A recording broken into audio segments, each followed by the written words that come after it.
guys, Dr. Burns here. We're starting section 3.2 in this lesson, and in this lesson we're talking about a topic called the empirical rule, which is a really important topic. We're going to use this literally all semester. From here on out, it's going to come up again and again and again all the way through December. We're still going to be using this. So take really good notes, pay attention, don't just watch the video, listen to what I'm saying. Write and listen, and make sure you feel good about the empirical rule, and we'll practice it plenty in class. Make sure your cell phone is put away and we're ready to go. So we're working with symmetric distributions. That's the important thing to remember. When you're talking about the empirical rule, you're only working with data that follows a symmetric distribution. So that's what we're going to write here. If the shape of the data distribution is approximately symmetric, and I should say unimodal, and ours will be, so I wouldn't ask you to do anything with this if the data is not unimodal. Most of the time, that's what we're going to work with anyway. But as long as the data is roughly or approximately symmetric, then the empirical rule applies. And here's what we know. So the empirical rule tells us that 68% of the data, and I say 68% roughly, so this is an approximation, so approximately 68% of the data is going to be within one standard deviation of the mean. 95% of the data roughly is going to be within two standard deviations of the mean, and then 99.7%, or really you can just say 100% for all practical purposes, is going to be within three standard deviations of the mean. And that's the rule we're going to follow anytime we have a symmetric distribution. So it says, recall from, this was from a previous example, the distribution, I think maybe it was one we did in class, the distribution of the smog levels for a sample of cities is roughly symmetric and unimodal. They tell us that the mean smog level was 8.3, I guess that's micrograms, I think, per cubic meter, with a standard deviation of 2.36. So let's write a couple things down. X bar, we know that's the mean, is 8.3, and they told us the standard deviations, remember that's lowercase s, is 2.36. The empirical rule then tells us that about 68% of the cities will have smog levels between, so they want us to come up with the lower and the upper bounds that covers 68% of the cities in my sample. So because the empirical rule says 68% of the data is going to be within one standard deviation of the mean, I need to calculate one standard deviation above and below this 8.3. So think about it like this. If I have 8.3 is the mean, I'm going to add and I'm going to subtract one standard deviation, the 2.36. So let me go ahead and get my calculator out. Let me see what those numbers are. So I'm going to start with the lower bound. Do this with me, please. Get your calculator out and do 8.3 minus the 2.36, and I get a lower bound of 5.94. And then I have an upper bound. Go back and do 8.3 plus the 2.36 of 10.66. So that means in my sample, about 68% of my cities are going to have smog levels between 5.94 and 10.66.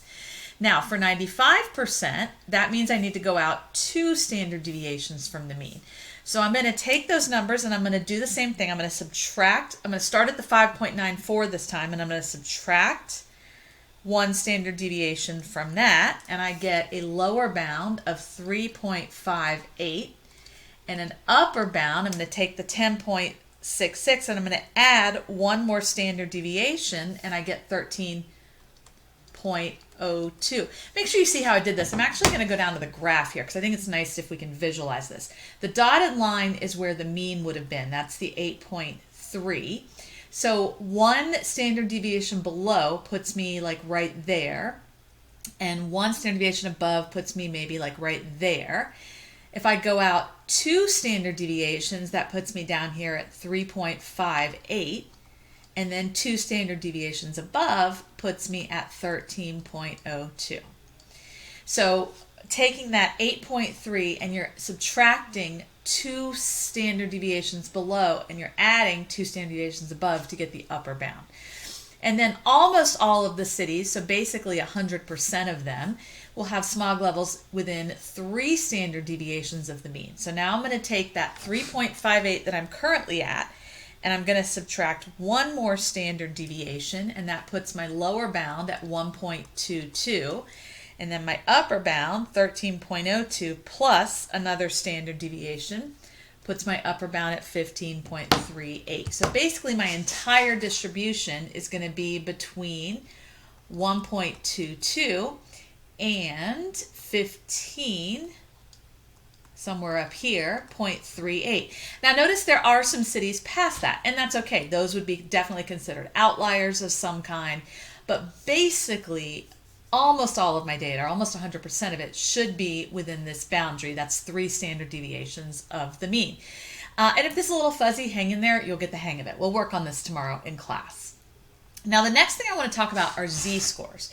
So a z-score for a data point is the number of standard deviations from the mean that the data point is. So in other words, if they tell me a particular value, like here, let me give you an example. What does a z-score of 2.1 mean? So what that means is that particular value, or that particular data point, is 2.1 standard deviations, and if it's positive, that means it's above the mean. So that particular data point is 2.1 standard deviations above the mean. All right. Z-scores that are positive mean you are above the mean. Z-scores that are negative mean that you're below the mean. So a negative 2.1 for a z-score means that that particular data point is where? So it gives us an idea about location.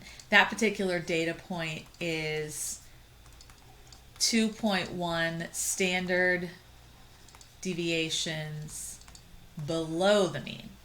Why? Because that z-score is negative.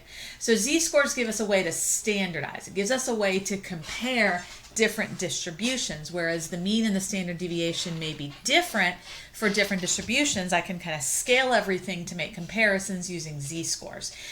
Now there's a formula that we're going to use to compute a number or a data point to a z-score. So if the data point, we call it x, then the z-score is found by taking x minus x bar, which remember is the mean, and dividing that difference by s, which remember is the standard deviation for the data set. So we'll practice this a little bit in class tomorrow, but this is an important formula. Make sure you have this in your notes, and we'll work on this tomorrow. So I'll see you then.